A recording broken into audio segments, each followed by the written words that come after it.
Oh, hi. This is part 2, so if you wanna check first video, where I talk about Intrepid Studios, AOC in general and map, do it on your own.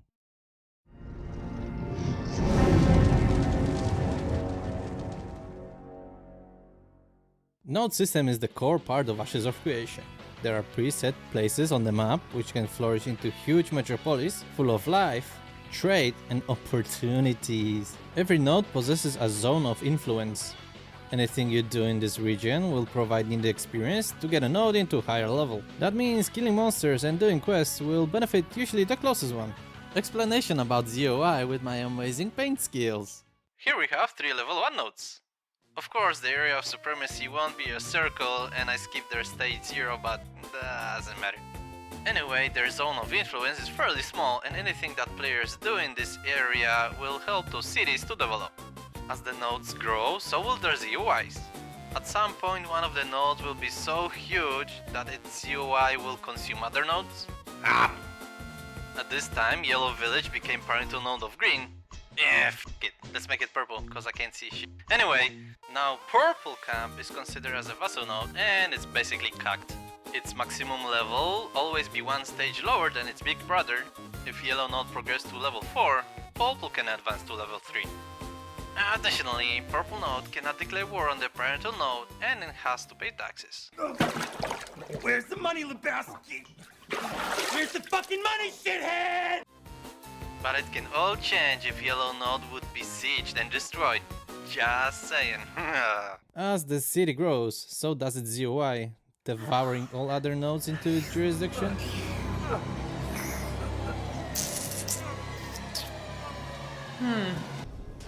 Mommy! Disgusting outsider! Dude. However, cooperation gonna be beneficial to both sides, cause it's in their both interests to be as strong as possible, cause they can help each other in many ways. You know, parental node has their slave power, and vassal node gonna ask stronger nodes for with defending their cities. However, I bet that this video gonna summarize mostly the feelings between both vassal and parental node. What's your name? Tony! Fuck you, Tony! Fuck you! Oh, fuck you! Fuck you! Fuck you, fuck you, fuck you, fuck you! There are 118 nodes total, 103 neutral and 15 subjected to guild castles. Okay, there is a lot stuff in this section, so bear with me. Nodes has 7 stages of advancement and 4 types: divine, economic, military and scientific. Wilderness. Few moonshires giving quests, nothing specific. Expedition, also referred as crossroads. Here a group of NPCs will start to gather. At this stage, player will be able to identify node type. You'll know, if they look like nerds preparing for streaming, then you will know it's definitely not a military node. Encampment or camp, nothing new. Village, this is where it all begins. The visible residential structure finally begins, and node type starts to shine, like a newly built church made of gold in slums. Small static housing, also called in-node houses, can be bought. Yeah, these ones. And people can peek through windows and jump on your roof practicing Parkour! Later on you can resell it to somebody else if you wish. It's free real estate. At this level of advancement, stage 3, node government can be chosen. I'm talking about mayor. You wanna become the most important person in node? Wanna decide about development in your village? Decides about taxes?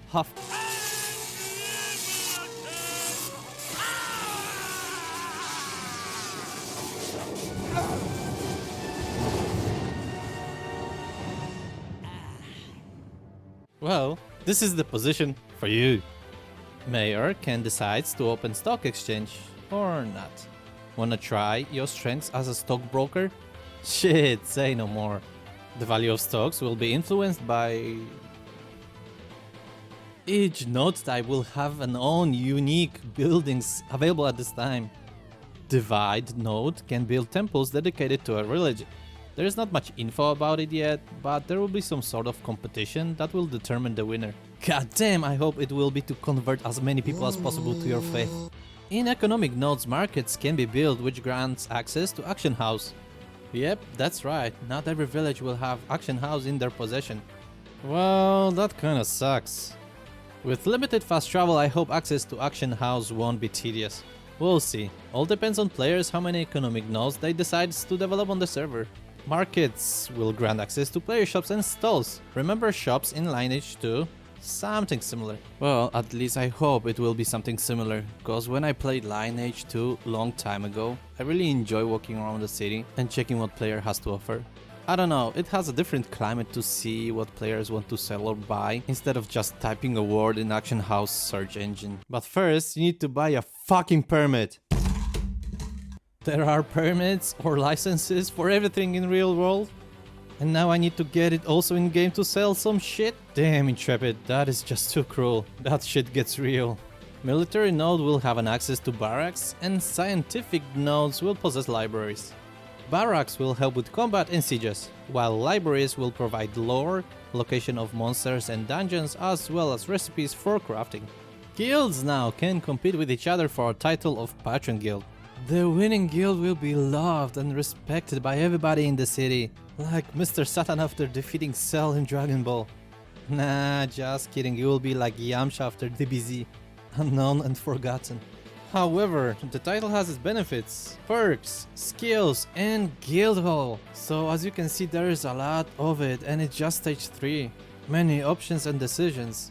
Every one of them has consequences and make a node unique in some way. So you can start mocking other losers for not having specific building.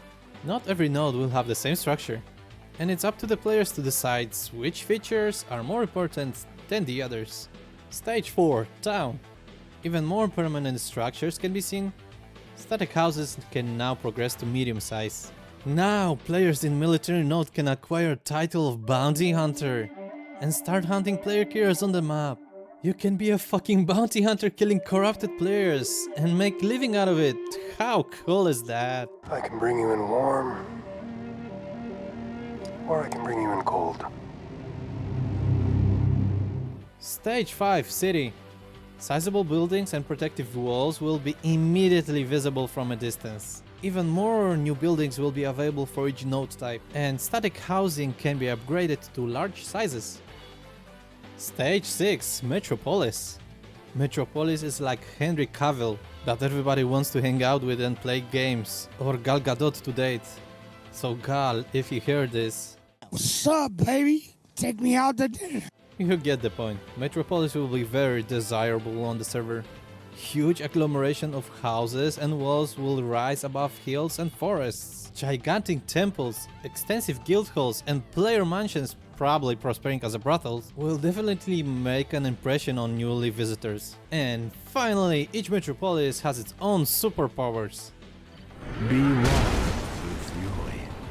Conscript reporting. Unfortunately, benefits for Divine Node are not known yet at this time.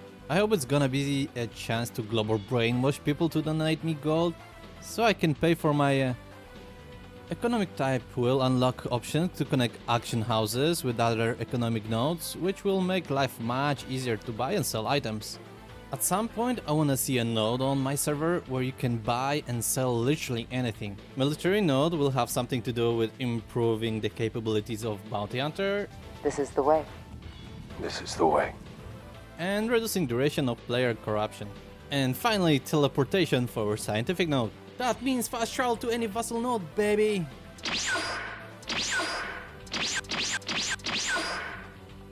Because there are 103 neutral nodes, the map is specially constructed so there cannot be more than 5 metropolis on the server at any time. That means every server gonna look a little bit different cause it's hard to mimic node growth in the same spots on such huge scale. We were told that reaching metropolis state needs a lot of effort and it can take even few weeks. You underestimate my power.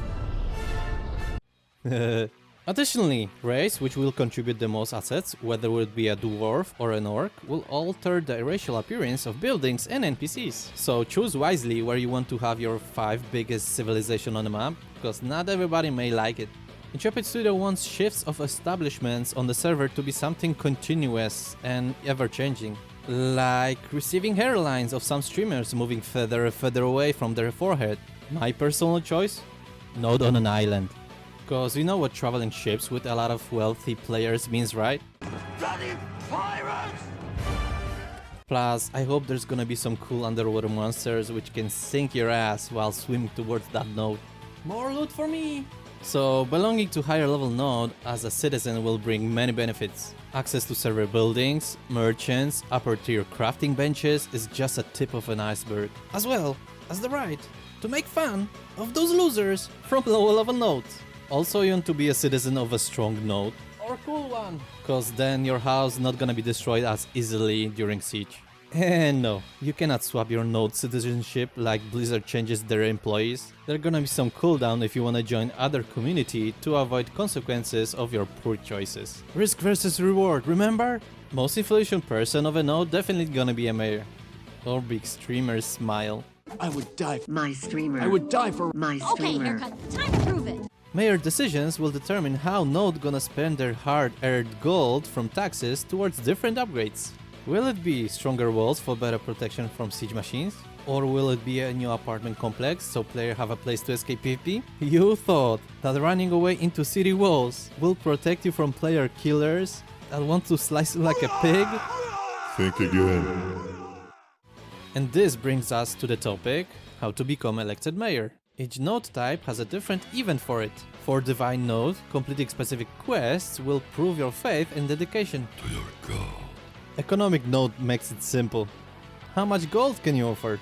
Military node gonna have last man standing arena for the champions? Not sure if player will be in control of their movements or just NPC fighting with each other.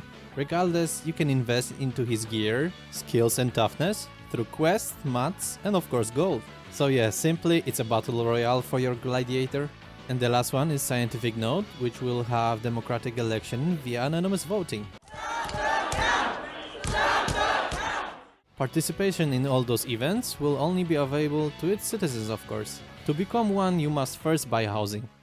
There are homeless sprouting up all over town. What are we supposed to do? Well, I was thinking we could turn the homeless into tires so that we'd still have homeless, but we could use them on our cars. Oh, that's a good Nice one, Randy. Like it. That's like recycling.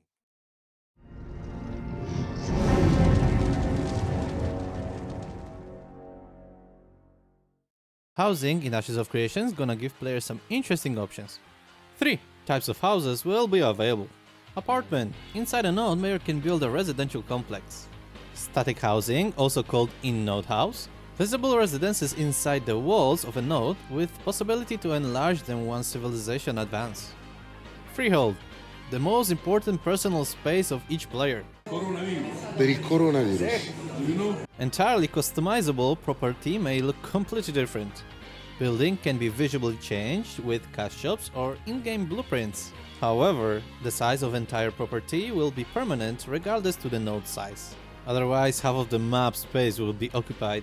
On the property area, you can place special crafting stations or constructions, which will help you in your crafting professions. You can have only one freehold for your entire Ashes of Creation account, and it cannot be sold to other players. So if you decide to play on different server, unfortunately you will not be able to build another one. You can have each house in different map location, as long as the node is at least stage 3 of course. So if you want summer house on a tropical island, please join me, cause I definitely gonna have one. Every house type's gonna have a security system which allows entry only to players permitted by the owner. Freehold is the place where you can truly feel safe from PvP. Additionally, in every house, player will have an access to his storage container. Every house type will have a different chest capacity protected from other players. However, permission can be given to your friends or guild members to fetch you some shit if you are too lazy to do it on your own. Sleeping in bed will offer some buffs, but sleeping in a king's bed with your homie who plays a sexy cat girl will grant even a better one. Customizable paintings. Players will have an opportunity to import images into your house paintings. I don't know how much freedom the game will offer us in this subject. Will they need to be approved first or not? No idea how Intrepid Studios gonna monitor this. Still, I think that's a dope idea as f. Needless to say, don't be an idiot importing some inappropriate stuff, cause GMs will be active on servers and if caught you can get a warning or even get your account banned. I cannot wait to see house full of gachi or anime on every wall. I already know there's gonna be some funny shit to see for sure.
Honestly, I don't know what you see in this, Kyle.